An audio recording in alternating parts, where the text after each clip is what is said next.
नाज़रीन अस्सलाम वालेकुम। सियासत टीवी के खुसूसी प्रोग्राम खास खबरों में आपका खैर मकदम है। मैं मोहम्मद रियाज अहमद और मेरे साथी सैयद इस्माइल ज़बीउल्लाह। अस्सलाम वालेकुम। बहरहाल नाज़रीन, जहाँ तक खास खबरों का सवाल है तो आपको बता दें कि हिंदुस्तान में ऐसा लगता है कि कानून मरा नहीं है, कानून जिंदा है और जजेस का जो ज़मीर है वो भी अभी जिंदा है। हाँ, ये अलग बात है कि कुछ जजेस ने हुकूमत के दबाव में या फिर किसी और के दबाव में काम किया है। इस तरह के इल्ज़ामात बाबरी मस्जिद, राम जन्मभूमि मिल्कियत मुकदमे के जजेस पर लगाए जाते हैं और इसमें सदाकत भी दिखाई देती है, क्योंकि उस वक्त जो चीफ जस्टिस है अब फिल वक्त वो राज्यसभा में बैठे हुए हैं और बीजेपी ने उन्हें नॉमिनेट किया है और एक जज को गवर्नर बनाया गया है और वो एक रियासत के गवर्नर है। तो आप अंदाजा कर सकते हैं कि कुछ लो और कुछ दो की पॉलिसी वहां अपनाई गई है। तो बहरहाल अगर जहां तक कानून पर दबाव का सवाल है, अगर जजेस अपना जमीर मरोड़ कर रह जाएंगे तो समझिए कि कानून का कत्ल हो जाएगा, इंसाफ का कत्ल हो जाएगा। लेकिन आज खुशी इस बात की है कि सुप्रीम कोर्ट ने आज कानून को बचा लिया है, कानून की इज्जत रख ली है, लाज रख ली है। और आपको ये बता दूं कि बीजेपी का एक साबिक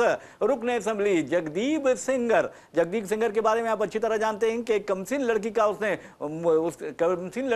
इस्मत रेजी की थी। यहां तक कि यह कहा गया कि उसकी इज्तिमाई इस्मत रेजी का उसे शिकार बनाया गया था और हद तो यह है कि सिर्फ नौकरी दिलाने के बहाने। आप ये भी अच्छी तरह जानते हैं कि जब उसका बाप यानी एक मुतासिरा लड़की का बाप जिसकी इस्मत लूट ली गई हो, जिसके इस्मत तार तार कर दी गई हो, अगर वो पुलिस स्टेशन जाता है तो पुलिस का ये फर्ज बनता है कि उसकी दरखास्त या जो कंप्लेन है वो कबूल करे, मुकदमा दर्ज करे और खातियों के खिलाफ चाहे वो किसी आला ओहदे पर क्यों ना फायद हो कार्रवाई करे। लेकिन यहां पर भी आप देखेंगे कि ज़मीर फरोश जो ओहदेदार होते हैं वो किस तरह का सलूक करते हैं। उस मुतासिरा लड़की के बाप को इंसाफ देने के बजाय उसकी जान ले लेते हैं, पुलिस हिरासत में उसकी मौत हो जाती है और आज तक कोई पुलिस वाला उस सिलसिले में गिरफ्तार नहीं किया जाता। तो बहरहाल सुप्रीम कोर्ट को हम सलाम करते हैं कि सुप्रीम कोर्ट ने आज कानून की लाज रख ली है और ऐसे लाज रखी है कि उसकी तारीफ किए बगैर हम नहीं रह सकते। आपको ये बता दें कि हाईकोर्ट ने, दिल्ली हाईकोर्ट ने, और किस बुनियाद पर यह फैसला दिया था पता नहीं, कौन जज था ये भी पता नहीं, लेकिन आपको बता दूं कि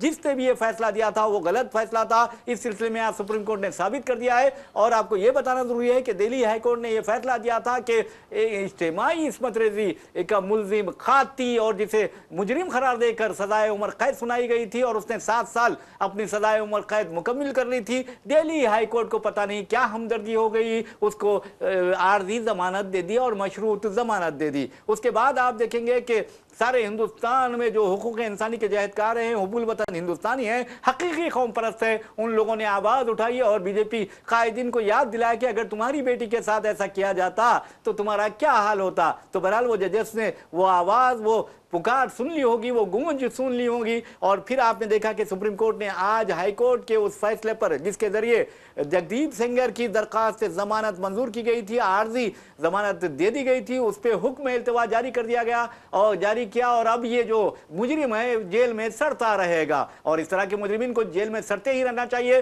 अगर सिर्फ सियासी सरपरस्ती कोई करता है तो उसे भी मैं समझता हूं कि अवाम को नहीं छोड़ना चाहिए, अवाम को उसका घेराव करना चाहिए। उसी तरह जिस तरह आपने देखा कि 2012-13 के दौरान आम आदमी पार्टी ने और दूसरे जो समाजी जहदकारों ने किया था, कांग्रेस का घेराव किया था और मर्ग दिल्ली में किया था और क्यों किया था ये भी हम आपको बताएंगे। तो बहरहाल नाज़रीन, चीफ जस्टिस सूर्यकांत और जस्टिस के महेश्वरी और जस्टिस ऑगस्टिन जॉर्ज मसीह की एक 3 रुकनी बेंच ने ये हुक्म इल्तवा जारी कर दिया। और मैं समझता हूं कि इन जजेस ने कानून की लाज रख ली है, उसी कानून की लाज रख ली है कि एक चीफ जस्टिस के घर हमारे वजीर आजम जाते हैं और गणेश जी की विसर्जन के सिलसिले में उनसे मुलाकात करते हैं। क्या कोई चीफ जस्टिस को किसी वजीर आजम को चीफ जस्टिस के घर पर जाने और अलहदा मुलाकात करने का हक हासिल है? तो इसका मतलब यह है कि कुछ ना कुछ गड़बड़ थी। फिर आप देखेंगे कि बाबरी मस्जिद, राम जन्मभूमि मिल्कियत में किस तरह एक चीफ जस्टिस की क़यादत में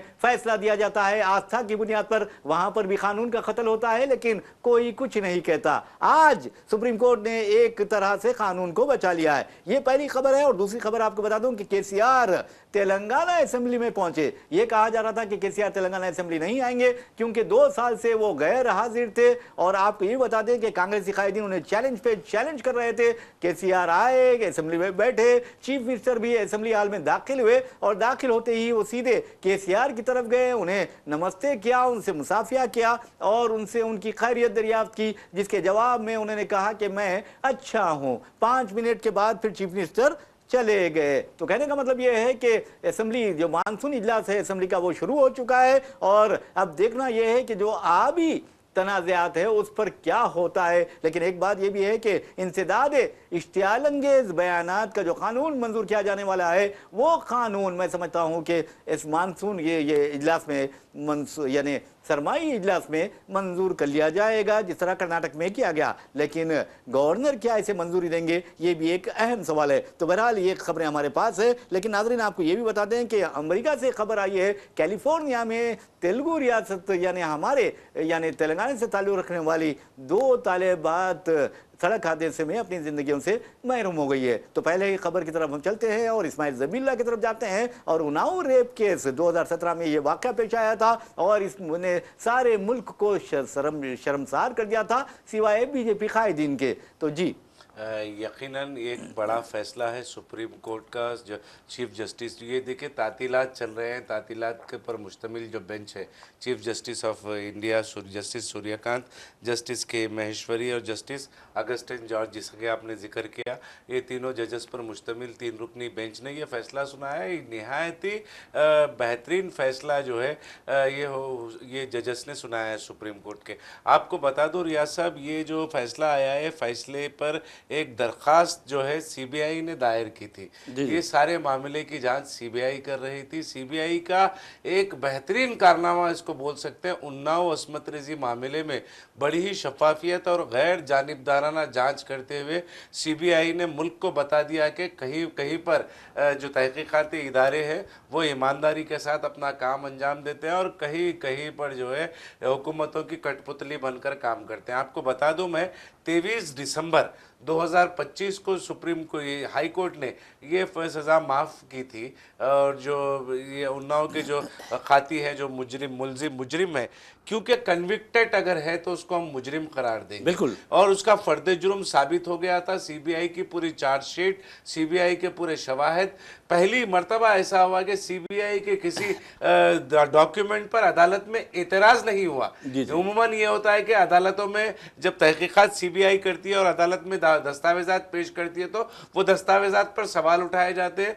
मगर उन्नाव अस्मत रेजी मामले में जब ये 23 दिसंबर को जो फैसला आया उससे पहले जो अदालत जो सजा दिलाई थी सीबीआई ने अपने तहकीकात के जरिए से वो दस्तावेजात बड़े ही शफाफ और जानिबदार गैर जानिबदाराना तरीके से सीबीआई ने तहकीकात की थी। सीबीआई के चैलेंज पर ही आज सुनवाई होने वाली थी। पीर के दिन तारीख मुकर्रर की थी सुप्रीम कोर्ट ने और ये फैसला है। आपको बता दूं रियाज साहब सड़कों पर ना सिर्फ ये खवातीन के हकूक़ के लिए जिद्दोजहद करने वाली तंजीमें जो हैं ना सिर्फ वो बल्कि मर्द हजरात भी सड़कों पर उतरे थे और ख़ुद मुतासिरा ये कह रही थी कि अब हमारा अदालत पर से यकीन ख़त्म हो गया है। जब ये फैसला माफ़ किया गया, उसकी सज़ा माफ़ की गई। कुलदीप सिंह सेंगर की एक बदबख्ताना काम उन्हें अदालत में मतलब वो मुलाजिमत दिलाने के बहाने से मुसलसिल वो लड़की का इस्तेसाल, जिनसी इस्तेसाल उसने किया, अस्मत रेजी की और फिर उसके वालिद को कत्ल किया। और जब ये दिल्ली जब उन्नाव से जब दिल्ली अदालत में सुनवाई के लिए आ रहे थे पिटी मतलब मुकदमे की समाअत के लिए जब आ रहे थे उनकी कार का हादसा कराया गया। बहुत बड़े बड़े वाक़यात पेश आए। यूपी हुकूमत देखिए यहाँ पर अहम बात यह है रियाज साहब, क्या बीजेपी इस कदर गिर गई है कि इख्तिदार में बरकरार रहने के लिए इस तरीके के मुजरिमीन की जो सजाएं माफ़ करने की बात करती है।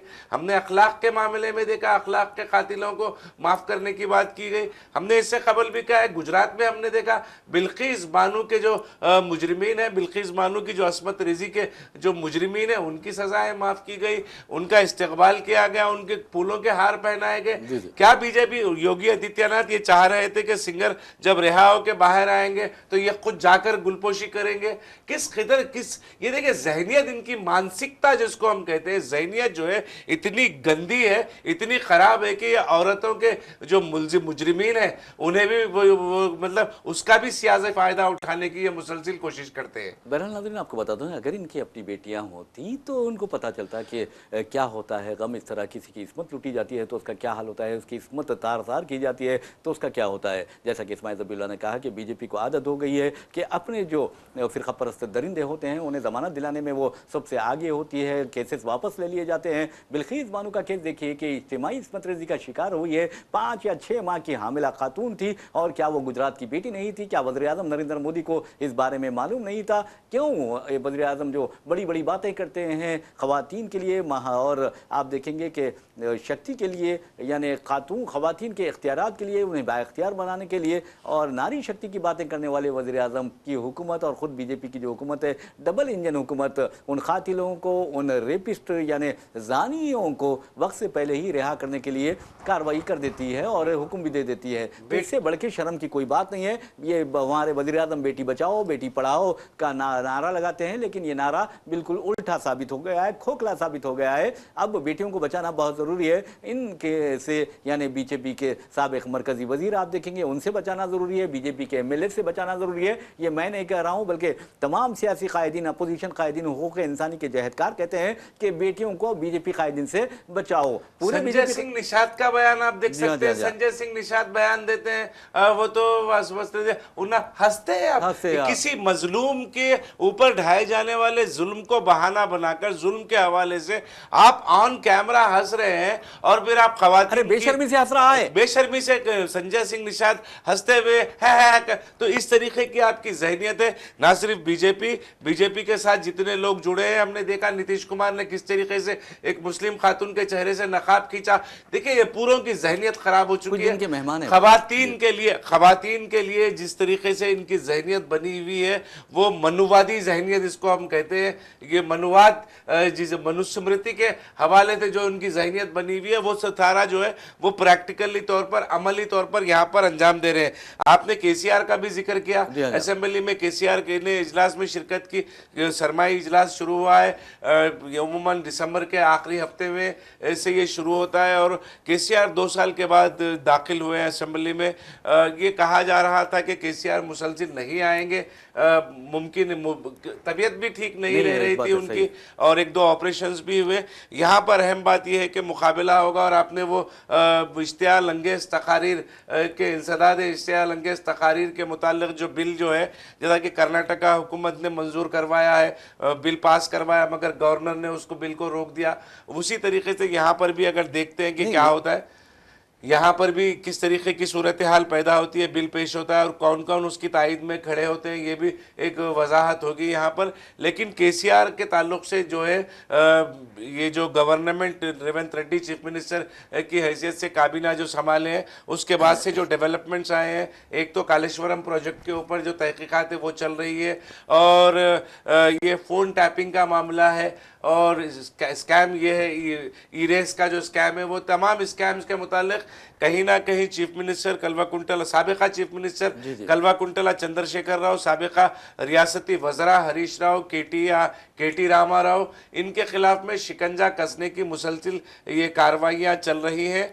ये कह रहे हैं कि मैंने हालिया दिनों में एक रियासती वजीर को मौजूदा कांग्रेस के सुना है कि बहुत जल्द केसीआर जेल जाने वाले हैं। तो ये खदशा जाहिर किया जा रहा था कि ये जेल जाने की जो सियासत का मसला है वो कहीं ना कहीं तूल पकड़ेगा, मगर केसीआर ने असेंबली इजलास में शिरकत करते हुए ये जो खदशात में मजीद इजाफा करने का काम किया है। बिल्कुल आपने सही कहा। बहरहाल नाज़रीन, चीफ मिनिस्टर का केसीआर से खैरियत दरियाफ्त करना इस बात का इशारा है कि आने वाले दिन केसीआर के लिए बहुत महंगे हो सकते हैं, या केटीआर के लिए भी बहुत भारी पड़ सकते हैं, क्योंकि उन्होंने कहा कि क्या आप खैरियत से हैं, तो इसका मतलब है आगे वो खैरियत से नहीं रहने वाले हैं, क्योंकि कानूनी शिकंजे में उन्हें कसा जाएगा। और आप ये भी अच्छी तरह जानते हैं कि रेवंत रेड्डी को भी केसीआर हुकूमत ने जेल भेज दिया था, और इसे वक्त जेल भेजा था जबकि उनकी बेटी की शादी हो रही थी। तो बहरहाल ये जो खबर है, इसमें आपको यही बता दें कि केसीआर असेंबली पहुंचते हैं और वहां उनका शानदार इस्तकबाल किया जाता है पार्टी अरकान असेंबली की जानिब से। फिर वो आप देखेंगे कि ऐवान में बैठते हैं, 5 मिनट ही बैठते हैं और फिर चले जाते हैं।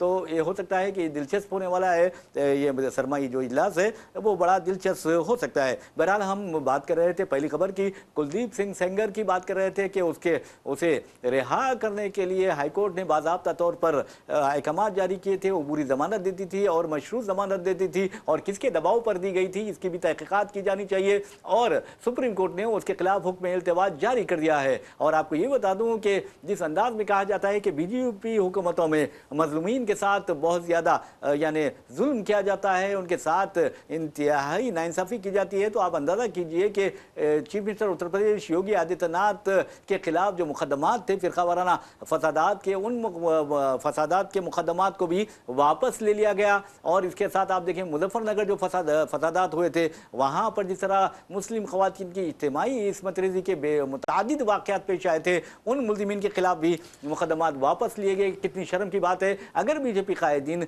अगर यानी बैठे हैं और ये सोचे कि अगर उनकी बेटियों के साथ, उनकी बीवियों के साथ इस तरह की कोई हरकतें करता है, उन्हें इज्तिमाई इस्मत रेज़ी का शिकार बनाता है, तो क्या वो जिंदा रहेंगे? अगर गैरतमंद है तो जिंदा रहेंगे, वरना किसी का कत्ल भी कर सकते हैं। तो कहने का मतलब ये है कि आज इन्होंने किसी की बेटी की इज्जत पर हाथ डाला तो ये ना समझे कि उनकी बेटी की इज्जत महफूज है। हो सकता है कि कल, और ये हो सकता है कि वो जेल में ही होंगे, लेकिन उनकी बेटी की इज्जत पर भी हाथ डाल दिया जाएगा। ये अलग बात है कि शर्म के मारे बताया नहीं जाएगा और बताया भी नहीं जा रहा है। तो कहने का मतलब है एक मुजरिम है, एक काती है, एक रेपिस्ट है, एक जानी है, एक गुंडा है, जो नौकरी दिलाने के बहाने उसने अपने दस्तूरी ओहदे का नाजायज इस्तेमाल किया था और उस दलित लड़की को जिसकी उम्र सिर्फ 17 साल थी उसे इज्तिमाई इस्मत रेज़ी का शिकार बनाया, हवस का निशाना बनाया। और क्या उसे इस जमीन पर जिंदा रहने का हक हासिल है? अगर मैं समझता हूं कि सऊदी अरब में होता या किसी इस्लामी मुल्क में होता या अफगानिस्तान में होता तो उसे फिर संसार कर दिया जाता और फिर वो पत्थरों के ढेर में कहीं गुम हो जाता। तो नाज़रीन आपको बता दूं कि अब सुप्रीम कोर्ट ने बहुत अच्छा किया और सुप्रीम कोर्ट ने, मैं समझता हूं कि जितने इल्जामात सुप्रीम कोर्ट पर लगाए गए थे उसको धोने की कोशिश की है। और दूसरी अहम बात आपको बता दूं कि जहां तक नाइंसाफी का सवाल है, नाइंसाफ की जिस तरह की जा रही है, अब सीबीआई की इस्माइल ज़बीउल्लाह ने तारीफ की है, सीबीआई ने बहुत अच्छा काम किया है। नाज़रीन आपको बता दूं कि सीबीआई से अच्छे काम की तवक्को फिल वक्त नहीं रखी जा सकती, क्योंकि ये जो स्टे ऑर्डर दिया गया है सिर्फ 2 वकला की दरखास्त पर दिया गया है। सीबीआई ने कहा था कि हम इसकी मुखालिफत करेंगे और इसलिए मुखालिफत करेंगे, इन्हें अपनी इज्जत बचाना था इसलिए मुखालिफत करने का नाम ले रहे हैं। और अंदाजा कीजिए कि नजीब जो आप देखेंगे कि जेएनयू का स्टूडेंट है, उसे एबीवीपी के कायदीन मारते हैं, लीडर्स मारते हैं, उसके बाद वो तालिब इल्म लापता हो जाता है। एमएससी फर्स्ट ईयर का वो तालिब इल्म है, बजनूर से उसका ताल्लुक है। आज भी देखेंगे कि उसकी माँ चीख रही है, रो रही है, लेकिन सीबीआई अपने आप को बहुत बड़ी एजेंसी, तहकीकाती मरकजी एजेंसी, लेकिन आपको बता दूं कि सबसे बड़ी नाकामी है कि सीबीआई आज तक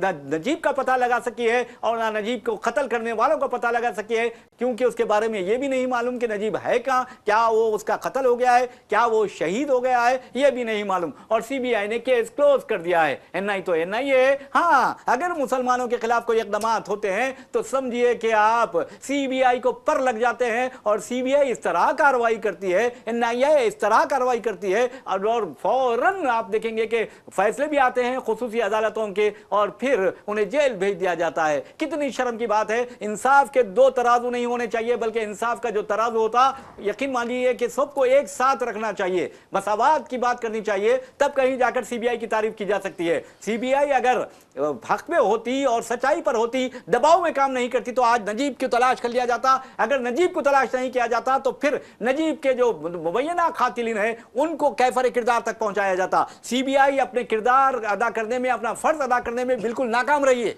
यकीनन रियाज साहब, आपने मेरी मुकम्मिल बात शायद सुनी नहीं। मैं अपने जुमले को जोर देते हुए कहा कि इस मामले में सीबीआई ने बहुत अच्छा काम किया है। उन्नाव के मामले में फिल वक्त अब उसके जो दो मुखला है उनकी दरखास्त पे हुआ है। नहीं ठीक है, उन्होंने ऐलान किया था जो सजा सुनाई गई थी कुलदीप सिंह सेंगर को, जो सजा सुनाई गई थी, वो चार्जशीट पूरी तैयार करना, वो मामले की पूरी तहकीकात करना और खाती को अदालत तक पहुंचाने का काम सीबीआई ने किया था। उसी हवाले से मैंने बात की और चैलेंज करने की जो बात है, सीबीआई ने कहा था ये तहकीकात जो हुई, जब एहतजाज हुआ उन्नाव का, जब वाक़या 2017 में पेश आया, उस वक्त बड़े पैमाने पर कौमी सतह पर, आलमी सतह पर यह मामला गया और जब मामला जाने के बाद ये सीबीआई के हवाले किया गया मामला और सीबीआई ने सारे मामले की तहकीकात की और तहकीकात करते हुए ये सिंगर को अदालत तक पहुंचाया।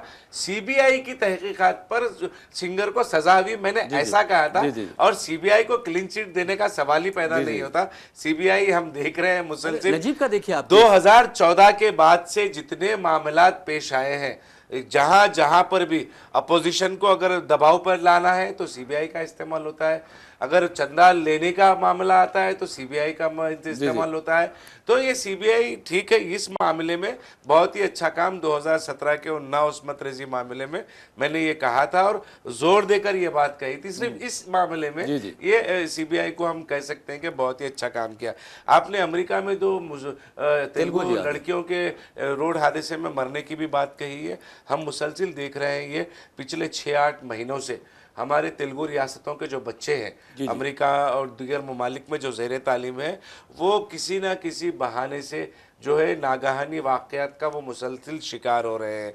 हमने देखा गोली मार दी जा रही है बच्चों को और पुलिस हिरासा कर रही है और पुलिस भी आकर गोली मारती है, या फिर स्नैचिंग या स्टैपिंग के मामलात में अगर कहीं पे वो काम कर रहे हैं तो वहाँ पर आकर उन पर जुल्म और सितम के मामले, और ख़ास तौर पर ये आंध्रा और तेलंगाना और आंध्रा से जो ताल्लुक़ रखने वाले ये बच्चों की तादाद मुसलसिल पिछले 6-8 महीने में उसमें काफ़ी तेज़ी के साथ इजाफा हुआ है। तो हुकूमत को, हालांकि चीफ मिनिस्टर रेवंत रेड्डी ने, मुझे अच्छी तरीके से याद है, एक ये ओवरसीज जो जितने भी उमूर होते हैं उसके लिए एक कमेटी तश्कील देने की बात कही थी और उन्होंने ये कहा था कि वो बहैसियत निगरानकार उस कमेटी की निगरानी करेंगे, उस पर नज़र रखेंगे और कमेटी कायम करेंगे। कमेटी कायम करते हुए बैरूनी ममालिक में बरसरे रोजगार और जो तालीम हासिल कर रहे हैं वो उन हिंदुस्तानियों को, ख़ास तौर पर तेलंगाना से ताल्लुक़ रखने वाले लोगों को ये जो है मदद फराहम करेंगे, इस तरीके की बात कही गई थी। मगर अब तक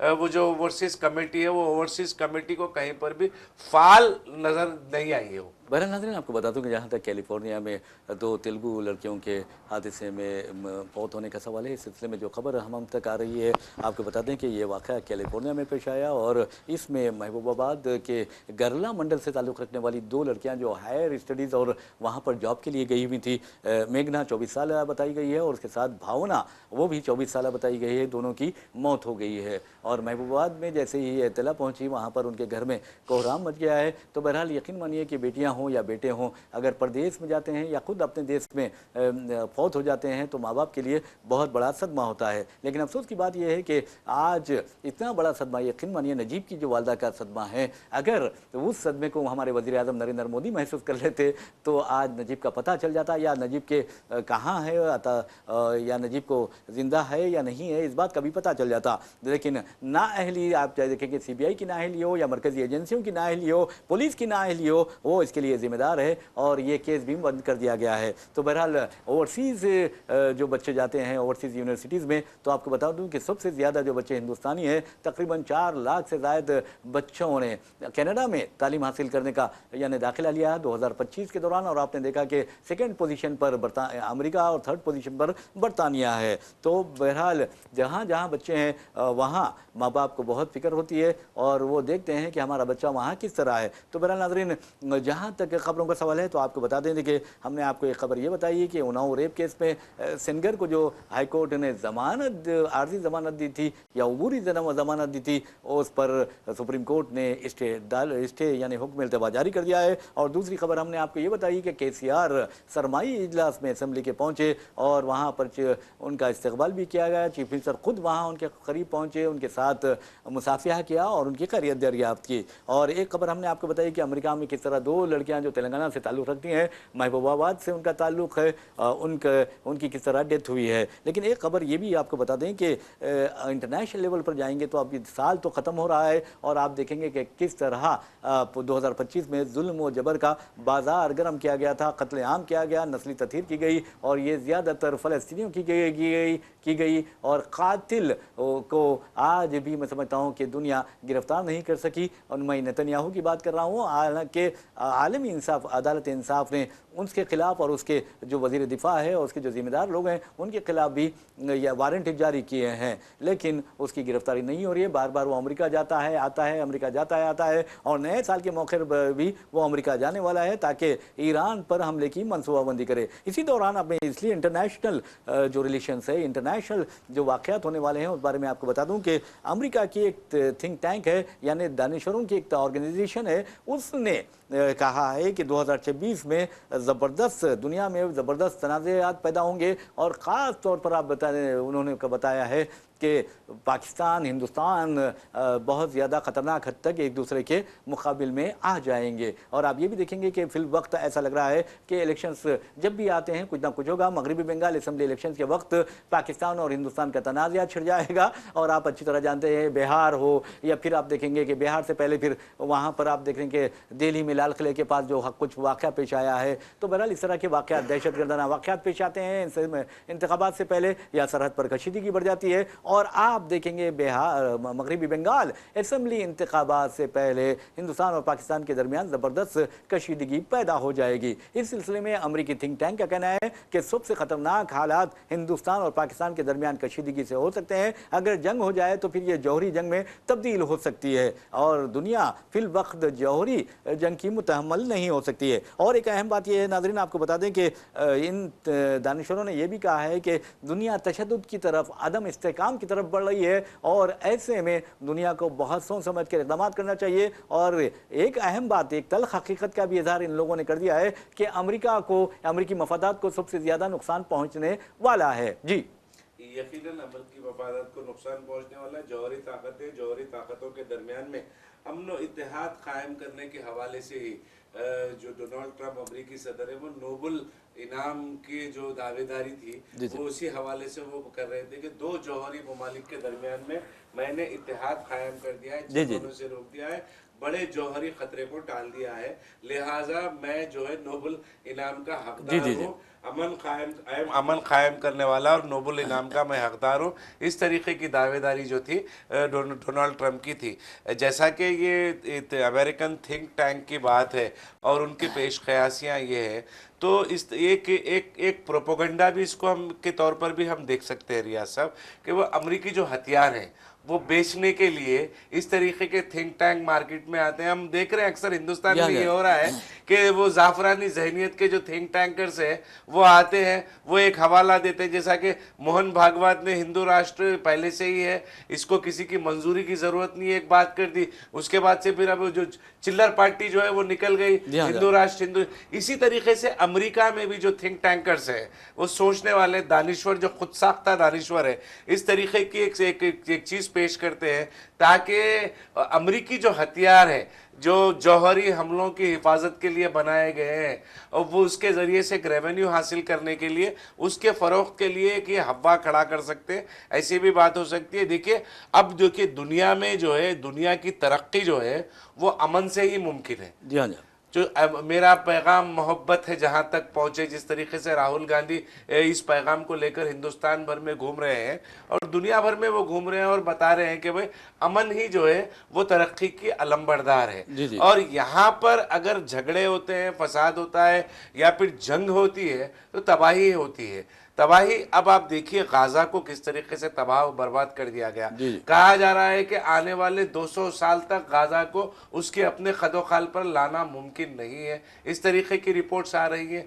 पूरे गाजा को तो आप तरक्की कहाँ से होगी? अगर जंग होगी, जौहरी हथियारों का इस्तेमाल होगा तो फिर वबाई अमराज भी फैलेंगे, लोगों की जानें भी जाएंगी, इंफ्रास्ट्रक्चर भी तबाह होंगे। हर वो तरफ जहां पर जिसके खिलाफ में जौहरी हथियार का इस्तेमाल होगा, दोनों तरफ भी जो है तबाही उसी हद तक बढ़ेगी। तो लिहाजा मैं इसके दूसरे पहलू की तरफ भी सोच रहा हूं कि वहां पर ये थिंक टैंकर्स जो है, अमेरिका के जो दिफाई निज़ाम है जौहरी हथियारों के इस्तेमाल के खिलाफ में, जो एंटी आप बोल सकते हैं इंसदाद जौहरी हथियार, जौहरी हमले जो है वो हथियार को फरोख्त करने के लिए इस तरीके का एक एजेंडा, एक प्रोपोगंडे के तौर पर बात करते हैं। बहरहाल नाज़रीन, आपको बता दूं कि जहां तक आने वाले दिनों में यानी नए साल में जंगों का सवाल है, ये पानी पर होंगे, यानी आबी तनाज़ात जंगों का बायस बनेंगे। और आप देखेंगे कि किस तरह पाकिस्तान और हिंदुस्तान के दरमियान आबी तनाज़ा शिद्दत इख्तियार करता जा रहा है। हिंदुस्तान ने पानी तो बंद कर दिया है पाकिस्तान के लिए, लेकिन आपने देखा कि पाकिस्तान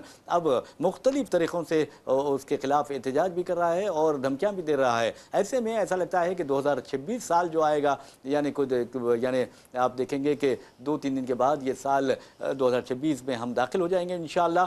तो उस दौरान जो तबाही व बर्बादी होगी, ऐसा लगता है कि बहुत हालात ख़राब होने वाले हैं। सिर्फ पानी के लिए ये दो मुल्क हिंदुस्तान पाकिस्तान लड़ सकते हैं और जंग भी कर सकते हैं। एक तो इलेक्शंस की बात होगी, यानी मगरबी बंगाल, और दूसरे इलेक्शंस बीजेपी को जीतना है। तो ऐसे में भी हालात ख़राब होते हैं और आप देखेंगे जब भी इलेक्शंस आते हैं कुछ ना कुछ सरहद पर कशीदगी बढ़ जाती है। ये क्यों बढ़ जाती है, किस लिए बढ़ जाती है या बढ़ा दी जाती है, आप अच्छी तरह जानते हैं। तो बहरहाल सीक्रेट डीलिंग्स की बात हो या फिर कुछ और बात हो, मैच फिक्सिंग हो, इसके बारे में भी खदशात का इजहार किया जा रहा है। लेकिन एक बात ज़रूरी है कि ज़रूर है कि हिंदुस्तान और पाकिस्तान के दरमियान हालात इंतहाई कशीदा होने वाले हैं और पानी के मामले पर हो सकता है कि ये कशीदगी जंग में तब्दील हो सकती है। दूसरी तरफ आप देखेंगे कि अमेरिका के भी हालात ख़राब हो सकते हैं। अमेरिका के हालात इसलिए ख़राब हो सकते हैं क्योंकि अमेरिकी सदर डोनाल्ड ट्रंप अजीब व गरीब ऐलानात कर रहे हैं और अमन का नोबेल इनाम तो उन्हें नहीं मिल सका, लेकिन फीफा पीस अवार्ड जो पहला जो कायम किया गया है उन्हें दे दिया गया है, जिसके बाद वो कुछ मुतमईन हुए हैं,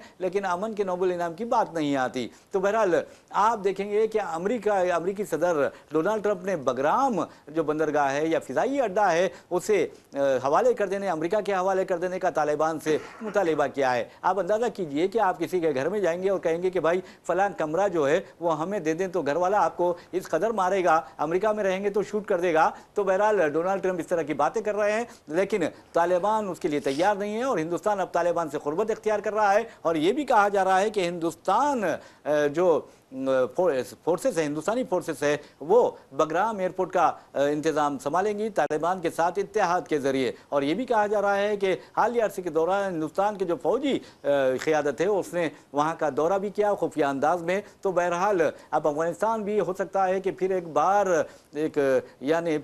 वहाँ पर जंग की आग भड़क उठे या तबाही और बर्बादी की आग भड़क उठे। और लेकिन आप ये देखेंगे कि अमेरिका को जिस तरह तालिबान ने जलील और रुस्वा करके और अमेरिका के हलीफों को, एक नहीं दो नहीं, नेटो के तमाम ममालिक को और अमेरिका को एक साथ जलील और खार करके निकाल दिया गया, तो उससे डोनाल्ड ट्रंप को कुछ ना कुछ सीखना चाहिए। बहरहाल नाज़रीन, आपको ये बता दें कि जहाँ तक हैदराबाद में साइबर फ्रॉड का सवाल है तो आप ये जानकर हैरत होगी कि आम आदमियों के साथ साथ पुलिस के आला ओहदेदार भी इस साइबर फ्रॉड का शिकार हो रहे हैं। आपको बता दें कि रच्चाकुंडा पुलिस के 2 इंस्पेक्टर हैं हमारे जबी साहब, उन लोगों को साइबर जो धोखेबाज है उन्होंने ज़बरदस्त धोखा दिया है। तकरीबन 34 लाख रुपए का धोखा दिया है। ये कोई मामूली बात नहीं है। आप अंदाज़ा कीजिए कि पुलिस वाले कह रहे हैं कि आप चौकस रहिए, आप चौकस रहे, लेकिन खुद पुलिस वाले इसके जाल में फंसते जा रहे हैं। रच्चाकुंडा के जो एक इंस्पेक्टर पुलिस है उन्हें TTD जो दर्शन है उसके नाम पर 4 लाख रुपए का धोखा दिया गया है। और दूसरे जो इंस्पेक्टर है उनसे कहा गया कि स्टॉक ट्रेडिंग इन्वेस्टमेंट कीजिए और आप 39 लाख का आपको धोखा दिया गया है। तो आप अंदाजा कीजिए कि 33 लाख का इन 2 इंस्पेक्टर्स को धोखा दिया गया है। यकीनन साइबर क्राइम की तो बात हम करेंगे, जैसा कि आपने इससे कबल जो अफगानिस्तान और अमेरिका के माबैन जो कशीदगी में इजाफे के हवाले से बात कही है, ये दो देखिए, अमेरिका पहले रशिया जलील होकर वहाँ से निकला, फिर उसके बाद फिर अमेरिका ने वहाँ पर मुसलसिल कोशिश की, मगर वो अफगान बरादरान को जो है वो जेर करने से वो खासिर रहे और उन्होंने बता दिया कि किस तरीके से होता है। फिर देखिए ये आप इस इंसान की कितनी मुनाफिकत है। यही डोनाल्ड ट्रंप थे अपनी पहली मियाद में, उन्होंने इस बात पर जोर दिया था कि हमारी अफवाज जो है अफगानिस्तान में क्या कर रही है, वहां से वो अफवाज को फौरन निकालो वहां से और हटाओ वहां से। ये दुनिया भर में जहां जहां पर भी अमरीकी अफवाज है उनको वहां से हटाने की बात कर रहे थे। आज फिर वही डोनाल्ड ट्रंप, मुनाफिकत की इंतहा देखिए आप। यहाँ पर असल में डोनाल्ड ट्रंप वो दिमागी दिवालियापन का वो शिकार हो गए हैं, बौखलाहट का वो शिकार हो गए हैं। जैसा कि आपने कहा उन्हें फीफा का अवार्ड दिया अमन का, खैर बावकार अवार्ड अगर अमन का है तो वो नोबेल इनाम है, वो नोबेल इनाम से वो खासिर रहे, नहीं मिला, शायद इसी वजह से वो दीवाने हो गए। और पेशिन गोई भी एक जो सालाना वो करती है पेशिन गोई, एक मोहतरमा है, उन्होंने ये कहा है कि आने वाले दिनों में हो सकता है 2026 या 27 के दरमियान में डोनाल्ड ट्रंप जो है दिमागी तौर पर बीमार हो जाएंगे। ये पेशिन गोई है, वो कुछ सांगा वांगा कुछ नाम है, लेकिन मैं समझता हूँ बीमार हैं वो जी। तो वो एक दीवाने हरकतें जो है वो उनके आहिस्ता आहिस्ता नजर आ रही हैं। और फिर अब अमेरिका और जो भी दूसरे ममालिक हैं उनको जो माजी में जो अफगानिस्तान में सूरत हाल का उन्हें सामना करना पड़ा है, वो सूरत हाल से उन्हें सबक लेना चाहिए, क्योंकि वहाँ पर जो है वो एक अजीब व गरीब महल वक़ू में वहाँ के लोग जीते हैं और फिर उनसे मुकाबला जो है मुमकिन नहीं है। रशिया ने भी हथियार डाले, सालों बरसों लड़ाई की, हथियार डाल दिए, अमेरिका ने भी बरसों लड़ाई की और हथियार डाल दी, लेकिन अफगान बरादरान को वो ज़ेर करने से कासिर रहे। अब तालिबान है, तालिबान की हुकूमत वहाँ पर है, तो जहाँ पर जो हुकूमत चल रही है अमन से उसे चलने देना चाहिए। किसी के घर में मदाखलत, आपने बहुत बेहतरीन जुमला कहा, अमेरिका में जाकर अगर किसी के घर में हम तेरे घर में मैं आना चाह रहा हूँ तो ने या तो आपको पहले समझाता, नहीं समझ में आया, वो भी पागल रहा, सनकी रहा, ट्रम्प के वजह तो निकलता और गोली मार देता। और फिर आपने दूसरी बात कोई दूसरे मसले पर भी आपने बात कही थी, जी फ्रॉडस्टर्स के बारे में, स्कैम्स के मुतालिक जो है मुसलसिल शऊर बेदारी। हालांकि मैंने इससे पहले भी कहा था, सज्जनार जो है हमारे कोतवाल शहर हैदराबाद है, उनके अकाउंट से 20,000 रुपए ठग लिए गए थे। तो उसके बाद ही उन्होंने वो ट्वीट अपने ट्विटर अकाउंट पर डालकर उन्होंने लोगों को आगाह किया था, शऊर बेदारी चलाई थी। ये मुसलसिल एक आम आदत बन गई है रियाज साहब। इस पर एक बड़ी फिल्म भी एक बनी है, वेब सीरीज है वो, और वेब सीरीज में भी किस तरीके से इस काम को अंजाम दिया जाता है उसकी पूरी सारी तफसीलात बताई गई है। लोगों को इस मामले में चौकन्ना और चौकस रहना चाहिए। किसी भी किस्म की लिंक अगर आपके व्हाट्सएप पे या डायरेक्ट मैसेज पर आती है तो उसको आप क्लिक नहीं करना चाहिए। और फिर देखिए, स्कैमर्स से बचने के लिए आपको बहुत सारी एहतियात करने की जरूरत है। सबसे अहम बात जो है आपने ये कही, लालच में नहीं आना चाहिए। लालच जो है इंसान को तबाही की तरफ ले जाती है। बहरहाल बेचारे पुलिस वालों की जो कमाई होती है बहुत ही मेहनत की कमाई होती है, और आप देखेंगे कि 33 लाख मजबूर कर रहे हैं पुलिस वालों की कमाई बड़ी मेहनत, देखिए नहीं, बड़ी मेहनत से कमाए हुए होते हैं, तो 33 लाख कोई मामूली बात नहीं है भाई। और गरीब आदमी जब जाता है, यकीन मानिए उसके साथ इस तरह की हरकतें होती है, मुतवस्सित खानदान के साथ इस तरह की हरकतें होती हैं, तो उनकी आंखों से आंसू रवा हो जाते हैं। 1,000 रुपए भी अगर उनके गुम जाते हैं तो लोग रोने लगते हैं। मैंने देखा है उनकी आंखों से आंसू रवा होते हुए। यकीनन देखिए, मेहनत की कमाई जो है उसके जाने पर अफसोस बहुत ज्यादा होता है। और फिर अगर कोई दूसरे तरीकों से बगैर मेहनत की कमाई हुए पैसे हैं तो वो आसानी से आ भी जाते हैं और आसानी से चले भी जाते हैं। ये आदत रही है पैसों की। तो बहरहाल पैसों की जब बात होती है तो मैं बताता हूं कि बीजेपी हुक्मरान जमात है, सिर्फ मरकज़ में वो हुक्मरान नहीं है, बल्कि आपको बता दूं कि कम से कम 20 रियासतों में और मरकज़ी ज़ैर इंतज़ाम इलाकों में उसकी हुकूमत है, यानी एनडीए की हुकूमत है, उसकी ज़ैर क़यादत। अगर बीजेपी की इंडिपेंडेंटली अगर हुकूमत की बात करते हैं तो कम से कम 14 रियासतों में बीजेपी की हुकूमत है। और आपको ये बताना ज़रूरी है कि बीजेपी ये दावा करती है कि हम दुनिया की सबसे बड़ी सियासी पॉलिटिकल पार्टी है, और हमारे जो कारकुनों की तादाद है वो भी, उसके लिहाज से भी हम बहुत ज़्यादा आगे हैं, कोई दुनिया की पार्टी हमारा मुकाबला नहीं कर सकती। तो बहरहाल नाज़रीन, बीजेपी कहती है कि हमारे 1500 से ज़ायद MLAs हैं और फिर 240 MPs है, इसके अलावा 170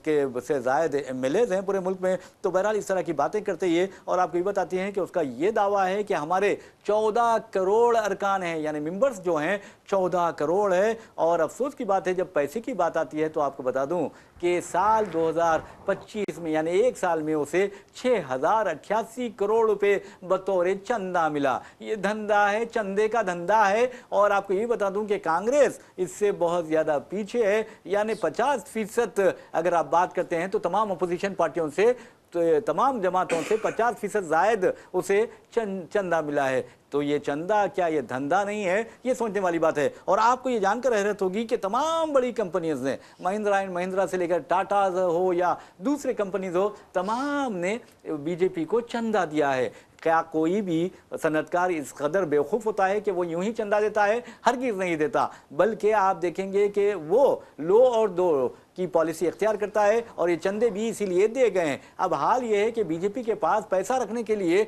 जगह नहीं है जनाब। यकीनन देखिए, अब हमने इससे पहले भी बात की थी, वो इलेक्ट्रल बॉन्ड्स की शक्ल में 6,000 करोड़ के करीब उन्हें पैसे मिले, 512 करोड़ जो है वो कांग्रेस को हासिल हुए। तो और फिर देखिए रियाज साहब, यहाँ पर एक क्रोनोलॉजी को आप समझिए। कोई बड़े ताजिर के पास CBI या फिर इन्फोर्समेंट डायरेक्टरेट का रेट होता है, फिर उसके शिकंजा कसा जाता है, फिर उन पर मुकदमा दर्ज करने की बात की जाती है, फिर वो कहीं पर सरेंडर होते हैं, फिर उसके बाद जो है फिर अचानक से उन्हें गिरफ्तार करने के बाद बाइज्जत बरी कर दिया जाता है और मुकदमे से निकाल दिया जाता है, फिर जमानत उन्हें मिल जाती है फौरी का फौरी। तो ये दरमियान में जो ट्रांजैक्शंस होते जी हाँ, हैं वो ट्रांजैक्शंस बहुत अहमियत के हामिल होते हैं। बहुत सारे ट्रांजैक्शंस रिकॉर्ड की शक्ल में आ जाते हैं। हाँ जी, हाँ जी। और वो जो 6088 करोड़ तक चले जाते हैं। बहुत सारे ट्रांजैक्शन ऐसे होते हैं वो बगैर रिकॉर्ड के होते जी हैं, हाँ। और फिर वो बगैर रिकॉर्ड में इलेक्टोरल बॉन्ड्स भी आते हैं। पीएम केयर्स का आज जी, तक हिसाब नहीं बताया गया। पीएम केयर्स का मामला आया तो पीएम केयर्स के मामले में भी अब हमने देखा कि ये फंड्स की जो तगल्लुबकारियां हुई हैं वो तगल्लुबकारियों में जैसा बीजेपी को बहुत सारी दौलत मिली, तो फिलहाल दुनिया की सबसे दौलतमंद तरीन सियासी जमात में बीजेपी का शुमार किया जाता है। देखिए, ये वही नरेंद्र मोदी है जी जी जो बदउनवानी को ख़त्म करने, मुल्क के बाहर का पैसा पूरा हिंदुस्तान में लाकर हर हिंदुस्तानी के अकाउंट में 15 लाख रुपए जमा कराने की जिन्होंने बात की थी, मगर किसी हिंदुस्तानी के अकाउंट में 15 रुपए जमा नहीं हुए और हजारों करोड़ की मालिक जो है ये बीजेपी जमात बन गई। जी जी बिल्कुल आपने सही कहा। बहरहाल नाज़रीन, आपको बता दूं कि जहाँ तक बीजेपी का सवाल है, खुद उसके कायदीन ये दावा करते हैं कि ये ना सिर्फ हिंदुस्तान बल्कि सारी दुनिया की सबसे बड़ी पार्टी है। जैसा कि मैंने आपको बताया कि 14 करोड़ इनके अरकान हैं, ये कहा जाता है। और ये भी कहा जाता है कि सबसे ज़्यादा अगर दौलत किसी के पास है तो वो बीजेपी के पास है, और बीजेपी उस दौलत का नाजायज़ इस्तेमाल कर रही है। हद तो ये है कि सुप्रीम कोर्ट में बीजेपी ने प्राइम मिनिस्टर केयर जो है, पीएम केयर्स फंड जो है, उस बारे में हिसाब किताब ना देने की बात की थी। तो बहरहाल आप जैसा कि इस्माइल ज़बीउल्लाह ने कहा कि बीजेपी के ओहदे वज़ारत उज़्मा के जो उम्मीदवार थे 2014 में नरेंद्र मोदी, उन्होंने ऐलान किया था कि अगर वो इक़्तिदार में आते हैं तो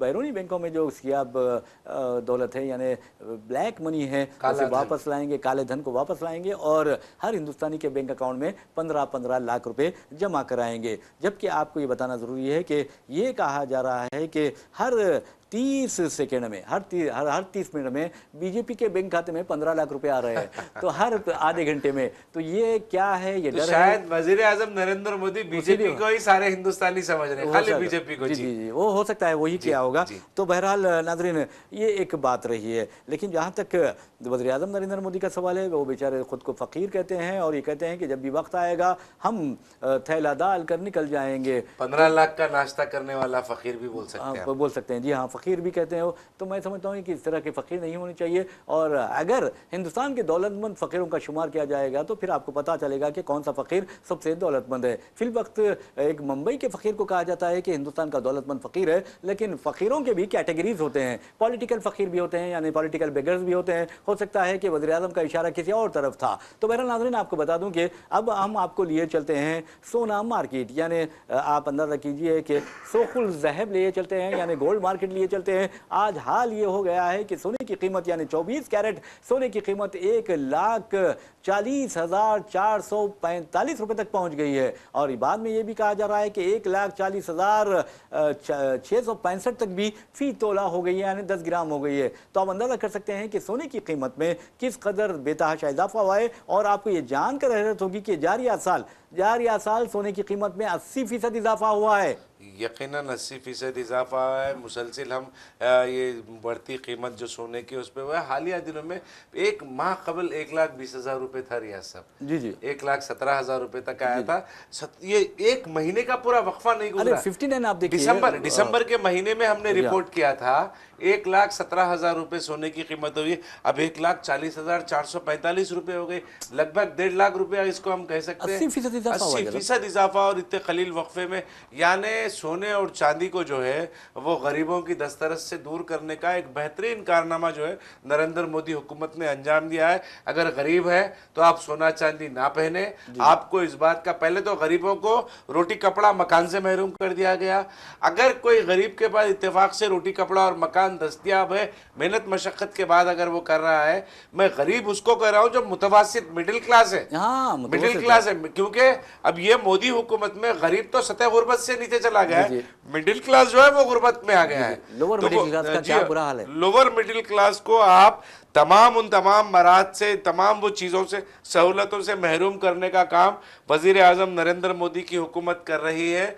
देखिए, आप सोने की कीमतों में 80% का इजाफा, ये सिर्फ और सिर्फ जो है, आप अगर ये जो चंदाखोरी का काम कर रहे हैं, क्योंकि हमने इससे पहले जो चंदा के धंधे के ऊपर बात की थी, ये चंदे पर जितने आप जोर लगा रहे उतना महंगाई को कम करने पर अगर आप जोर लगाते तो यकीनन जो है ये जो सोने की कीमत 1,40,445 तक नहीं पहुंचती।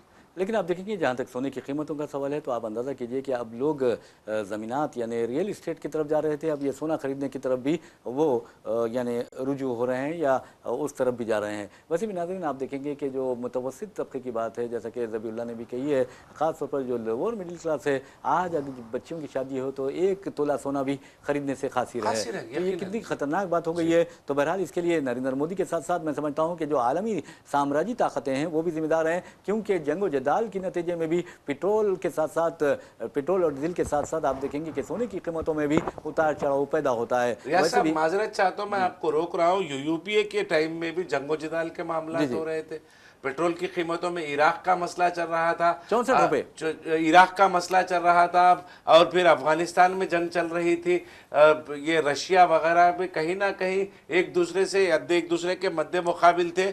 उसके बावजूद भी 64 रुपए तक जो है पेट्रोल की कीमत थी।